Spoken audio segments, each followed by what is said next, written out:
John Weeks. In early December, UK Prime Minister Theresa May reached a Phase 1 significant progress agreement with the European Commission, the agency responsible for negotiations on the EU side.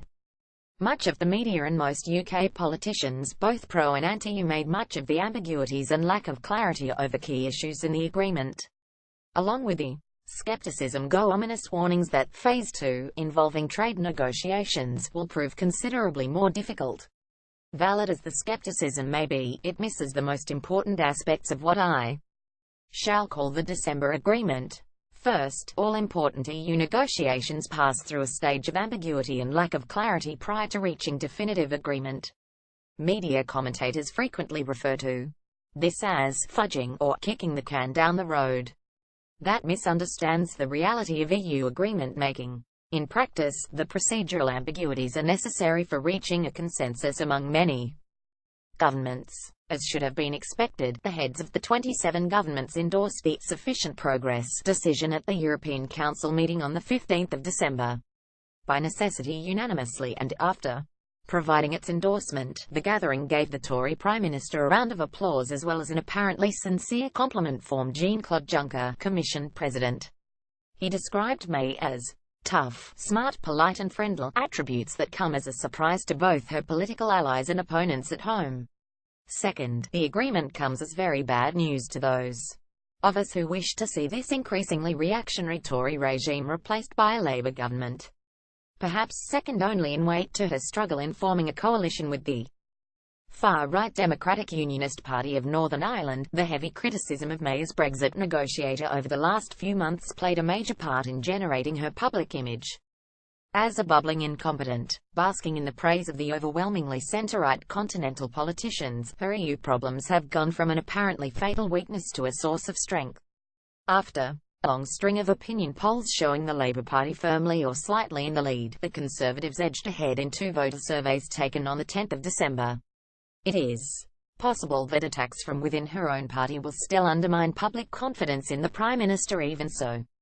Third, and extremely discouraging for Remainers, it is highly likely that the December agreement means no going back. Whether we like it or not, the agreement means that Brexit negotiations are not merely back on track.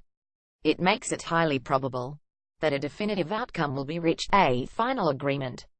I regret that this final agreement will very likely occur within the 2-year period set by the March 2017 legislation, formerly known as the European Union Notification of Withdrawal Act. Back in September I wrote that a combination of the EU treaty language and the political nature of Brexit negotiations made a recovery of Britain's pre-referendum status a possibility, the status quo ex ante. That possibility, which would allow Britain to maintain its country-specific agreements, would be immeasurably simpler than reapplication. For membership is required in Article 49 of the Lisbon Treaty incorporated into the Treaty on European Union. The official endorsement of the European Council of sufficient progress means that the political route for a return to the status quo ex ante no longer exists. As Juncker put it, it is now up to the European Commission to draft the withdrawal agreement with our British friends. See video. To reinforce the reality of no way back, it appears that several EU governments oppose beginning trade discussions before Britain is outside term used by the Swedish Prime Minister. The voters of other countries have rejected EU treaties, lesser initiatives and/or joining the Eurozone. However, in no country but Britain have voters explicitly rejected membership. Related to that, no government of an EU country has begun the Article 50 procedure for withdrawal.